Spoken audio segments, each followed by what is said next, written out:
खबर सागर से, जहां दो पक्षों में विवाद के बाद बवाल हुआ है। दुकान में तोड़फोड़ और आगजनी हुई। पुलिस ने आंसू गैस के गोले छोड़े। इलाके में भारी संख्या में पुलिस बलों की तैनाती है। सागर के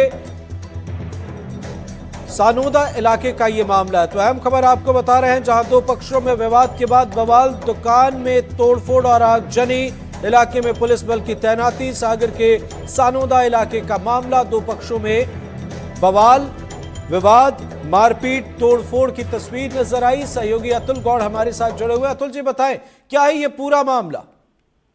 जी अमृत जी, देखिए ये पूरा मामला एक युवती को लेकर के है। बताया गया है कि एक विशेष वर्ग का युवक युवती को गांव से लेकर के साथ चला गया था और उसके परिणाम स्वरूप ये दो पक्षों में विवाद सामने आया है। भीड़ और दोनों पक्षों का जो विवाद था वो इस तरह से गहरा गया कि वहां पर उपद्रवियों ने एक दुकान में आग लगा दी, आसपास की दुकानों में तोड़फोड़ मचाना शुरू कर दी। जैसे ही घटना की जानकारी पुलिस को लगी, पुलिस थाने की पुलिस वहां पहुंची, उपद्रव को कंट्रोल करने की कोशिश की, लेकिन स्थिति को भयंकर देखते हुए आसपास की पुलिस को वहां बुलाया गया और ये जो पूरा मामला है इसे नियंत्रण करने की कोशिश की गई। बताया तो यहां तक जा रहा है कि पुलिस को भीड़ को कंट्रोल करने में आंसू गैस के गोले छोड़ने पड़े और लगातार जो है अब मॉनिटरिंग की जा रही है। पूरे इलाके को पुलिस छावनी में बदल दिया गया है। अगर हम वहां बात विकास शाहवाल जो पुलिस अधीक्षक है सागर जिले के, उन्होंने न केवल मोर्चा संभाला बल्कि उनकी टीम और आसपास के पुलिस क्षेत्रों के जो पुलिस जवान हैं उनको तैनात किया गया है और किसी तरह से स्थिति को कंट्रोल करने की कोशिश की जा रही है।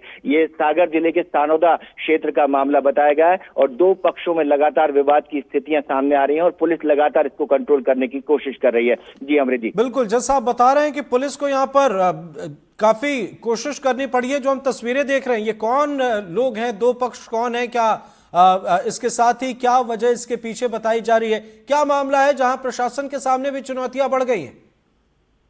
देखिए, जिस तरह से प्रदीप लारिया हैं वहां के विधायक, उनका ये कहना है कि एक विशेष वर्ग का युवक एक युवती को लेकर के गया था, उसके परिणाम स्वरूप ये विवाद सामने आया है।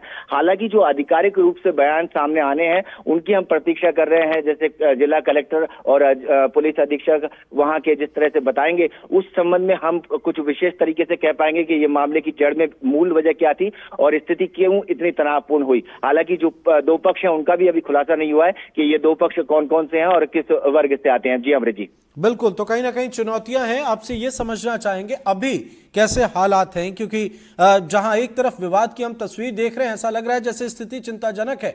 आज जो इलाके हैं, रिहायशी इलाके, वहां पर क्या माहौल है?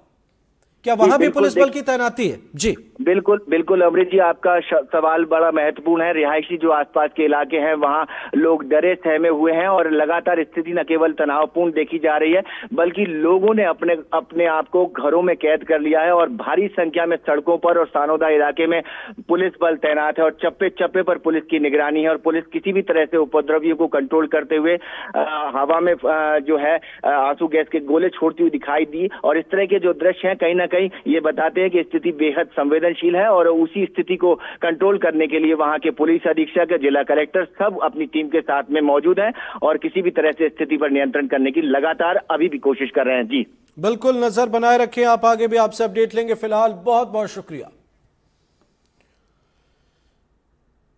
और खबर जशपुर से, जहां बीजेपी नेता के घर में चोरी का मामला सामने आया कि ईश्वर गुप्ता के घर में लाखों की चोरी की घटना हुई है। जेवर और नकदी की चोरी हुई है। बगीचा थाना क्षेत्र का यह मामला है। जशपुर में चोरों के हौसले बुलंद हैं। यहां के ईश्वर गुप्ता के घर में चोरों ने लाखों रुपए की चोरी की घटना को अंजाम दिया। आरोपियों ने सूने घर में चोरी की है। चोर जेवर और नकदी लेकर फरार हैं। जिले के बगीचा थाना क्षेत्र का मामला है। शिकायत के बाद पुलिस मामले की जांच में जुटी है। अहम खबर कि ईश्वर गुप्ता जो बीजेपी के नेता